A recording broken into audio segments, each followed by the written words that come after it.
The weight of the locket, which was thin and worn to the color of a pale winter sun. The weight was in the friction of thumbs, 100 years of nervous pacing, silent prayers, and rhythmic soothing etched into its surface. Inside, behind a cracked glass pane, was a scrap of ribbon from a soldier's uniform and a lock of hair so fair it looked like spun glass. This is the story of the golden locket and the 5 women who held the thread of its history. Thank you for watching and listening. Please subscribe and give a thumbs up. Okay, back to the story. Generation 1. Clara, 1914. The locket began as a gift of desperation. In the humid summer of 1914, Roger McFarlane pressed the cool metal into Clara's palm. He was headed to a front line he couldn't yet imagine, leaving behind a dusty farm in Sussex. "Keep it," he whispered. "It's a piece of the sun for when the days get dark." Clara wore it every day for 4 years. She wore it while she tended the sheep, while she cleaned the floors of the local manor, and while she sat by the kerosene lamp, writing letters to her Roger. Inside the locket she placed a lock of her own hair, blonde and bright, alongside the scrap of his regimental ribbon. It wasn't just jewelry, it is a keepsake. Stylized sun on the back hair, blonde and bright, alongside the scrap of his regimental ribbon. Roger McFarlane was not a man of grand gestures. He was a man of the earth. He was quiet, steady, and observant. He had loved Clara since they were children stealing apples from the Laxton's orchard, but their love truly took root in the spring of 1913. Stylized sun on the back hair, blonde and bright, alongside the scrap of his regimental ribbon. Roger McFarlane was not a man of grand gestures. He was a man of the earth. He was quiet, steady, and observant. He had loved Clara since they were children stealing apples from the Laxton's orchard, but their love truly took root in the spring of 1913. The shared labors, how he would linger after his own chores to help her haul water from the well. The silent understanding, how he knew she took her tea with too much honey and that she hummed when she was nervous. Roger bought the locket 3 months before he enlisted. He had saved his wages from the harvest, skipping the Saturday pints at the pub for half a year.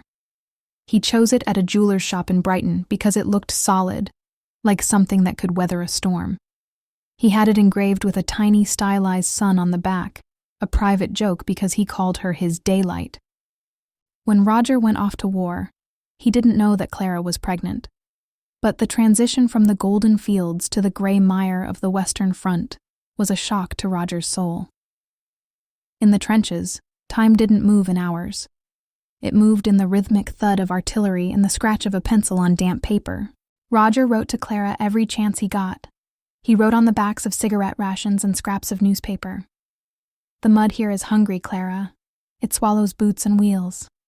But I close my eyes and I see the way the light hits the kitchen table at 4 o'clock, and I am home again." He never told her about the smell of cordite or the rats.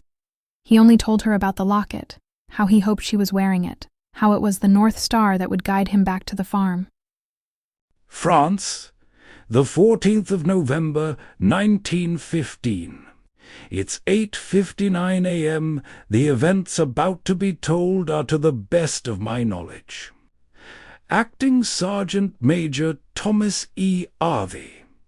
The story begins like most mornings, but today was different. It had been raining all night. The men were fed, and there was ammo passed around. This is how the day events had gone. Sergeant Major is holding his whistle, his pistol in his left hand, looking at the lieutenant and waiting for the command. The lieutenant looks into the eyes of his sergeant major, with drips of rain dropping from his helmet. Looks up to the sky. Then lieutenant puts his head down. "All right, everyone, listen up," the sergeant major whispers. "Fixed bayonets." Throughout the trench you could hear whispers going from man to man. "Fixed bayonets," the sergeant major whispers. "At the ready." Throughout the trench you could hear the men. "Ready, ready, ready, ready," they whispered.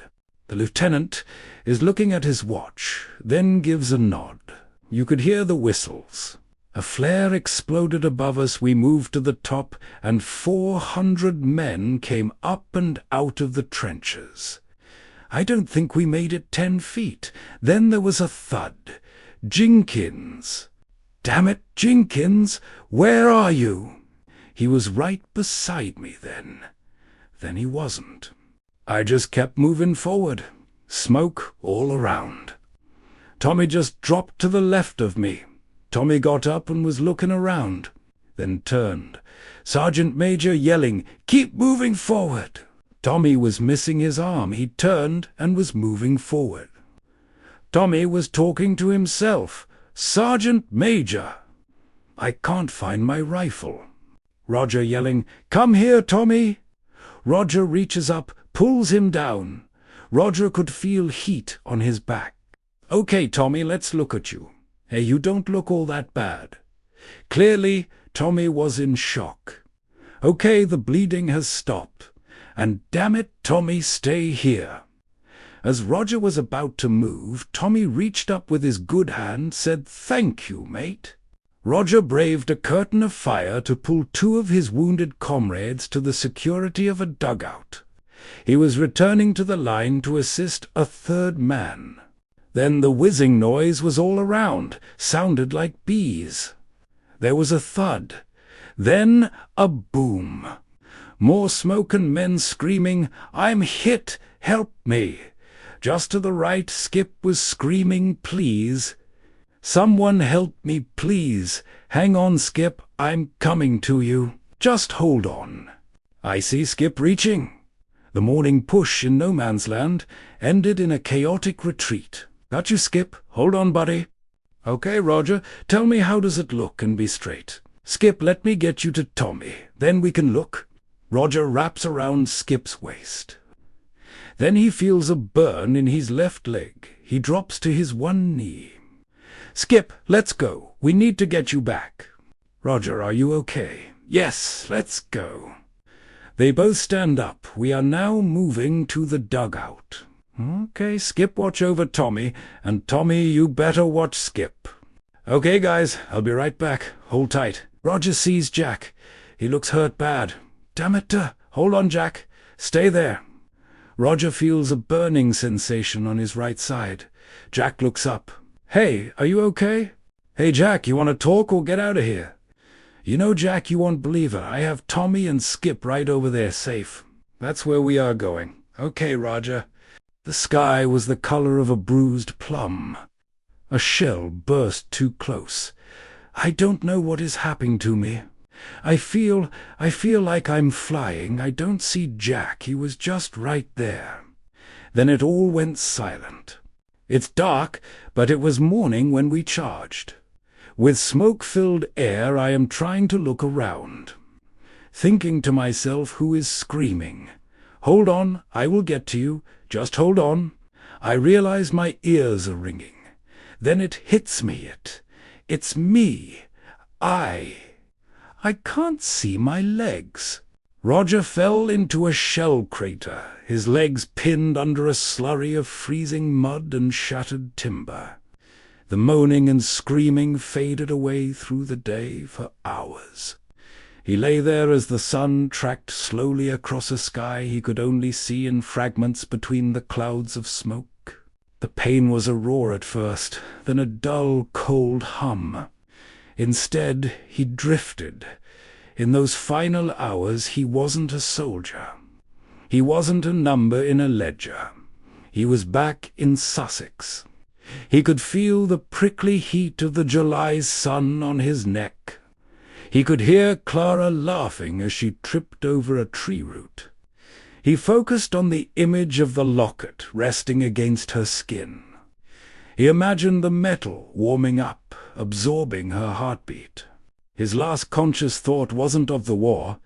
It was a silent prayer whispered into the cold air. "Stay warm, my daylight. Stay warm. I love you." As Roger lay there, the cold shiver had gone away. In his last moments, Roger is reaching for the sky, and with a faint whisper, "Clara. Oh, Clara, I'm almost home." Back in England, the locket grew cold against Clara's chest at the exact moment Roger's heart stopped.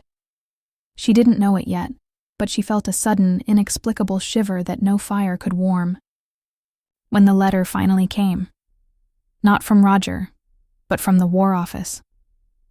She held it together as she went to the fields where they used to walk. She didn't cry at first. She dropped to her knees. She simply held the locket to the sun, looking for the light he had promised her. A few months later, a box came in the mail. It's from David Ronald Cross. She was confused at first. She didn't know a Mr. Cross. When she opened the box, on top of the items and paper, there was a medal. A letter said it is a Distinguished Conduct Medal, DCM, in the next letter. When she opened it, there was a letter from his lieutenant, and all the notes and letters that Roger wrote on. France, 14th November, 1915. Dear Mrs. McFarlane, it is with a heavy heart that I write to inform you of the passing of your husband, Private Roger McFarlane, who fell in action during the early hours of yesterday morning. Clara. She could feel her insides getting tight. Her eyes were getting filled with tears, her hand over her mouth. Her mother came downstairs. Clara, what is wrong? Martha whispered. The letter, it's about Roger. I'll try to read on. I feel it is my duty to tell you that Roger died a true hero of the regiment.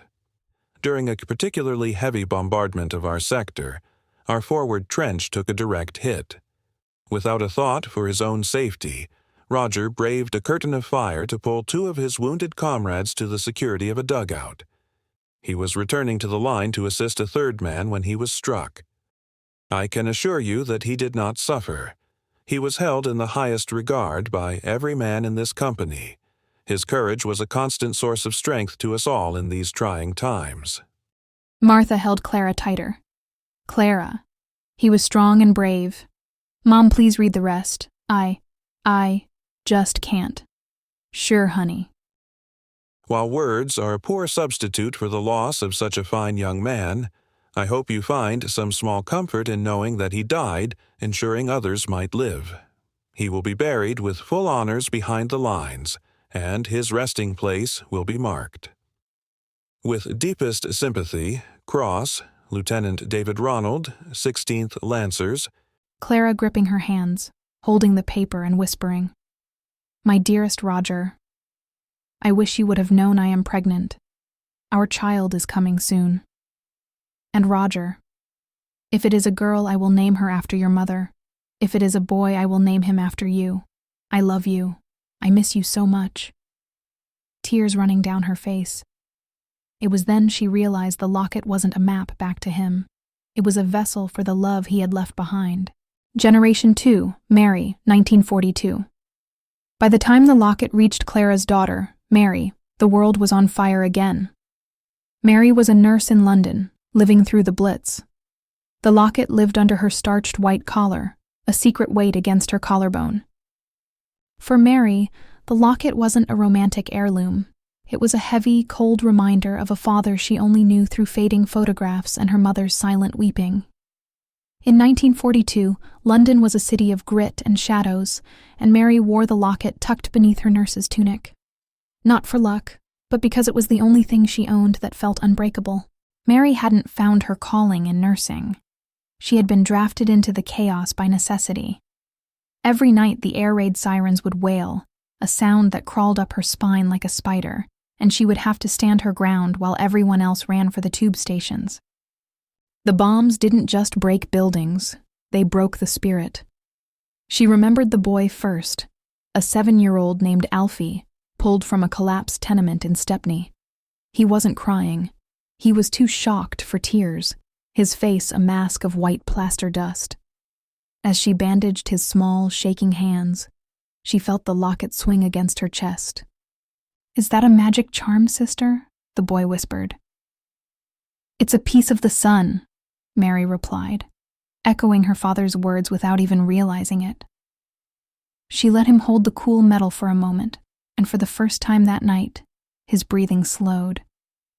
Then came the young man, Thomas.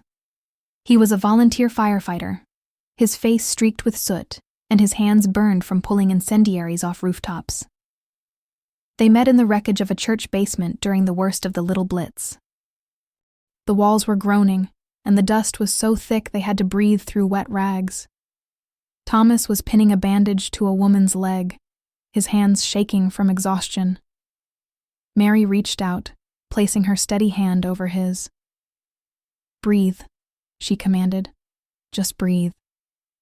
In that moment of shared terror, a bond was forged that was stronger than any peacetime courtship. They worked side by side for 18 hours. But as the sun rose over a smoking skyline, a secondary collapse sent a beam crashing down. Mary was knocked sideways. When she scrambled up, bruised and breathless, she reached for her throat. The chain was gone. The locket, her mother's heart, her father's legacy, was buried somewhere in tons of broken brick and London mud. Mary mourned that locket as if she had lost her father all over again. She felt untethered, drifting through the final years of the war without her anchor. But Thomas hadn't forgotten the woman with the steady hands. 3 days after the blast, he returned to the site. He dug through the debris until his fingernails bled, driven by a quiet obsession. When he finally saw the glint of gold, he didn't just see jewelry. He saw the hope he wanted to offer her. He found her at the infirmary. He didn't say much. He was a man of few words, much like Roger had been. He simply pressed the dented gold circle into her palm. "I think your heart belongs with you, Mary," he said. After the surrender in 1945, their love grew in the quiet, mundane moments that the war had tried to steal from them. They didn't want grand adventures. They wanted the luxury of a Sunday morning without sirens. The healing. Thomas's burns scarred, but Mary tended to them with a tenderness that turned a trauma into a memory. The growth. They married in a small ceremony in 1946. Mary wore the locket, now on a sturdy new chain Thomas had fashioned himself. The family. They moved to a small house with a garden, a patch of green to replace the gray of the Blitz. Together they had 4 children. Roger, named for the grandfather he never met. Eleanor, who would eventually take the locket to New York. James and Catherine, twins who filled the house with the noise and laughter that the war had once silenced. Thomas and Mary stayed married for 52 years. Every time the world felt like it was falling apart, Thomas would reach out and touch the locket resting on Mary's collarbone, reminding them both that they had survived the dark and they would always find their way back to the light. Generation 3, Eleanor, 1975. By 1975, the dust of the war had settled into history books, and the world was vibrating with a different kind of energy. Eleanor, the second child of Mary and Thomas, didn't have her mother's stoicism or her grandfather's quietude. She was a whirlwind of charcoal sketches and oil paints, possessed by a restless need to see a sky that wasn't framed by London fog. When she announced she was moving to New York City, Mary didn't argue. She simply sat Eleanor down at the scarred kitchen table, the same table where they had toasted the end of the war, and unclasped the gold chain from her own neck. "This survived a falling church," Mary said, her voice thick with the memory of Thomas digging through the rubble. "Don't you go losing yourself in that big city. Use this to find your way back." 1975 to 1977, New York was a sensory assault. Eleanor lived in a 4th-floor walk-up in the East Village, where the radiators hissed like angry cats and the air tasted of roasted coffee and subway exhaust. She wore the locket constantly. It was her armor against the anonymity of the city when a gallery rejected her sketches, or when she felt the crushing weight of loneliness in a city of millions. She would slip her hand under her turtleneck and feel the sun Roger had engraved 60 years prior. The art. She spent her days sketching jazz musicians in smoky clubs, and her nights waitressing at a diner to pay for tubes of Gamblin oils. The love. She met a poet named Julian. He didn't have a penny, but he had a way of looking at her that made her feel like the only masterpiece in the Met. The habit. Eleanor had a nervous habit of clicking the locket's latch open and shut, click, snap, whenever she was thinking of a new composition. It was a Tuesday in November, 1977. The city was gripped by a biting chill. Eleanor had spent 12 hours in the studio, her fingers stained with Prussian blue and burnt sienna. She was exhausted, her bones aching with the kind of fatigue that makes a person careless.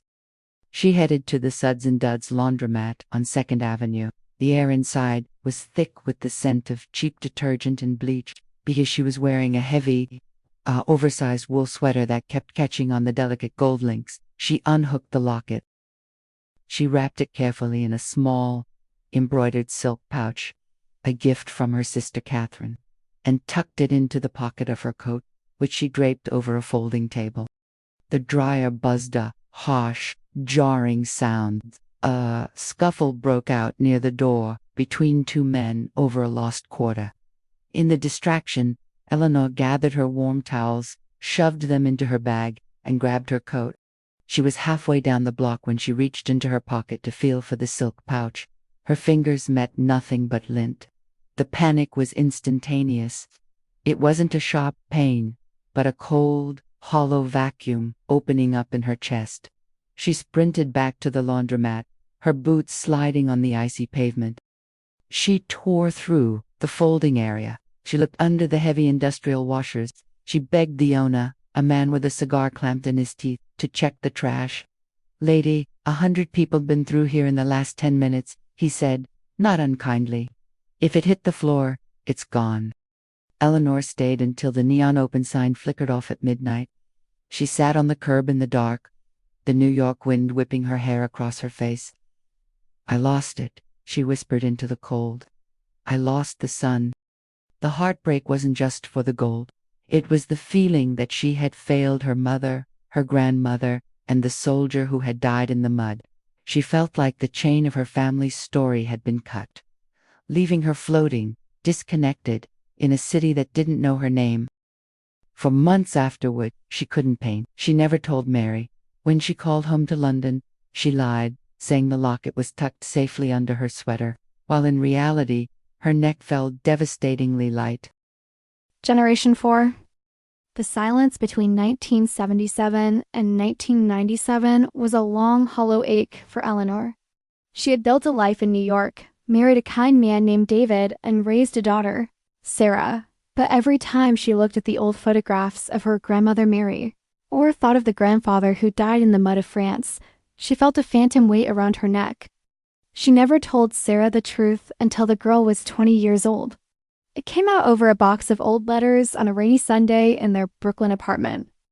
"I didn't just lose a necklace, Sarah," Eleanor whispered, her eyes clouded with 20 years of guilt. "I lost the anchor. I feel like I dropped our family's heartbeat in a basket of dirty laundry."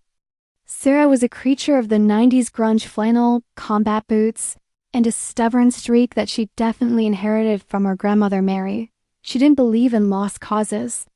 In the summer of 1997, the East Village was changing. The gritty laundromats were becoming coffee shops, and the old junk stores were being squeezed out by boutiques. Sarah spent her weekends haunting the antique row of Lafayette Street and the dusty corners of Greenwich Village. She didn't tell her mother. She didn't want to give her false hope. She just looked. The rain was a deluge on a Saturday in August. Sarah ducked into a shop called The Reliquary. It was a narrow, claustrophobic space that smelled of cedar and old paper. The owner was an elderly woman who looked like she'd been carved out of driftwood. "I'm looking for a locket," Sarah said, breathless. "Small, gold, worn thin. It has a sun engraved on the back." The woman cackled softly. "Honey, I have 1,000 suns in here." Sarah spent 3 hours sifting through trays of tangled chains and broken brooch. Her fingers were gray with dust. She was about to leave, the cold realization of the needle in a haystack finally hitting her, when she saw a velvet-lined cigar box under a stack of old postcards. Inside, tangled with a cheap plastic rosary, was a pale, flat circle of gold. Sarah's breath hitched. She picked it up. It was so light it felt like a dried leaf. She turned it over. There, nearly rubbed smooth by a century of wear, was the stylized sun. And right next to it, the tiny, crescent-shaped dent, the mark Clara had made with her thumb in 1918. "How much?" Sarah asked, her voice cracking. $10, the woman said. "The latch is stuck. It's worthless.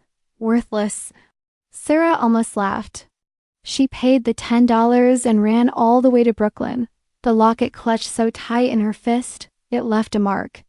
When Sarah walked into the kitchen, Eleanor was painting a still life of wilted tulips. "Mom," Sarah said, her voice trembling, "open your hand." She dropped the silk pouch, a new one, deep blue, into Eleanor's palm. Eleanor looked at her daughter, confused, then slowly pulled the drawstring. When the gold hit the light of the kitchen window, the silence in the room was absolute. Eleanor didn't scream. She didn't cry. She simply turned the locket over and over, her thumb finding the dent, as if it were a long-lost friend. "You found the light," Eleanor whispered.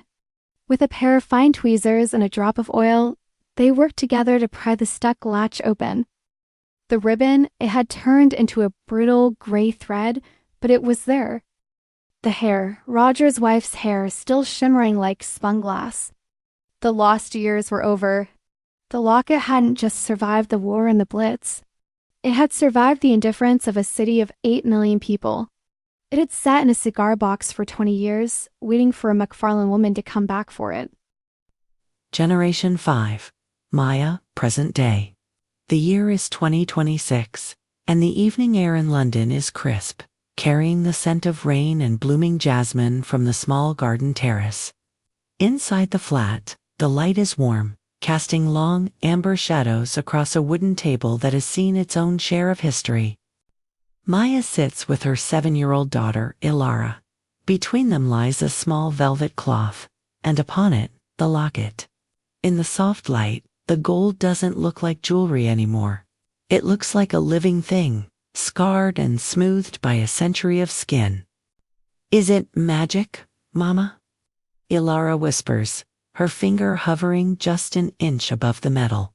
Maya smiles, the same steady smile Mary once gave the boy in the Blitz. "In a way, Ilara, it's a time machine, but it only works if you know the names of the people who fueled it." Maya picks up the locket. She traces the tiny, stylized sun on the back Roger's gift. She feels the crescent moon dent Clara's grief. She points to a microscopic scratch near the hinge, the mark of the New York sidewalk where Eleanor dropped it. This gold was bought with harvest wages by a man who never came home from a muddy field. Maya begins, her voice low and melodic. "He gave it to Clara so she wouldn't be afraid of the dark. Then, it went under the bums with your great-great-grandma Mary while she saved lives. It was lost in the belly of a giant city for 20 years, buried in a box of junk, just waiting for your grandma Sarah to find it." The 6th-generation Maya unclasps the sturdy modern chain. She leans forward and brushes Ilara's dark curls away from her neck. "When you wear this," Maya says, her voice catching just slightly, "you aren't just wearing gold, you're wearing their breath. You're wearing the fact that even when the world broke, these women didn't. They loved, they lost, they searched, and they found." As the clasp clicks shut around Ilara's neck, the little girl reaches up. Her small thumb instinctively finds the worn-down sun on the back. She doesn't know the physics of it, or the history of the Sussex Downs, or the smell of the London infirmary, but she feels the warmth. "It's warm, Mama," Ilara says, her eyes wide. "That's because it's been held for 100 years, Maya replies, "and now it's your turn to keep it warm for the next 100. The McFarlane locket rests against a new heart. It has traveled from the trenches to the hospitals, from the laundromats to the laboratories. It has been a symbol of a promise made in 1914 that, despite everything the century threw at it, was never truly broken." The sun had set on Roger, Clara, Mary, and Thomas, but as Ilara looks at her reflection in the darkened window, the locket catches a stray beam of light from the lamp. For a brief, shimmering second, the piece of the sun glows as bright as the day it was bought, a golden thread pulling the past into the future. Thank you for watching and listening. There is more stories to come. If you like this content, please subscribe, and a thumbs up. Please leave a comment of where you are from.